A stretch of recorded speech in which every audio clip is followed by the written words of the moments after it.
Get back to Fast and Furious. Yeah, no, it's all love. Because Paul Walker.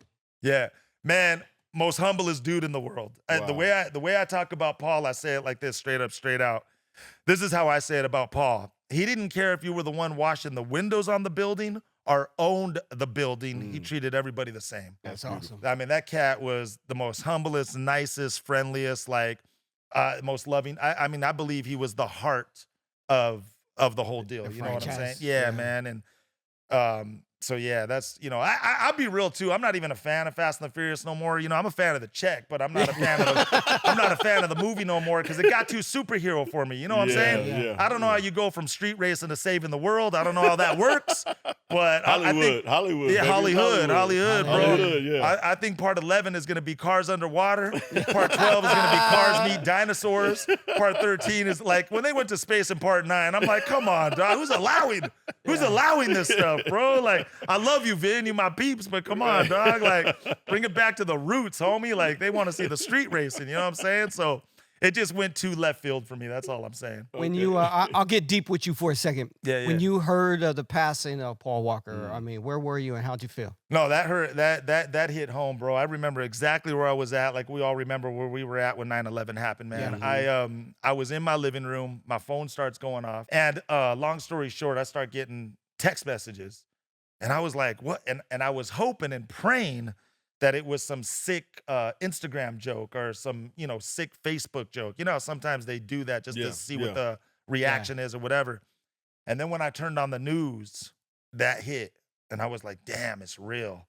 And I actually went there to the actual site the next day, and I was there with everyone when we were mourning for him and all that, bro. But that one hit hard because, like I said, man, Paul was just, and his brother Cody, man, they're just great people, man. They're heartwarming, they're loving, they're not on that, you know, BS stuff, excuse my language right there, but they're just not on that. You know what I mean? They're just nice, humble people. Like Hollywood didn't get the best of them. They remembered where they came from. Yeah. And that's the people I vibe with. You know what I'm saying? Yeah. So some make it and they forget where they came from. Yeah. OG, you don't have to say BS. You can say bullshit if you want to. I know. I got you. Just to put it out there. No, I got you. I got you. Yeah, no, I got you. Of course, we talked about Paul Walker. You were in an iconic scene in Fast and Furious with him where he comes into the auto parts store and says 3 of everything. Yeah. What do you remember about that part? Oh, man, I don't forget that because I hear it to this day, bro. There ain't a day that I'm not in the mall, the grocery store, wherever, and I hear 3 of everything, man. That's like,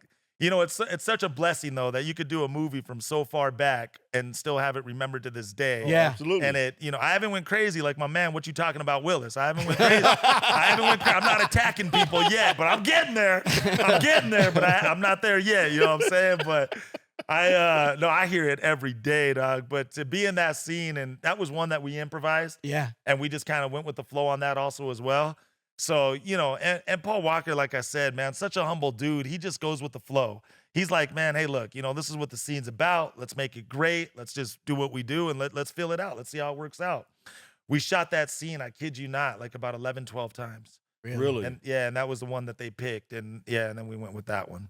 So there was some other scenes, right? Because I was cracking. I was like, look at this white boy. Look at this. You know, I just clowning like that. You know what I'm saying? And but they left it in there. And I was like, all right, cool. I'll take it. You know what I mean?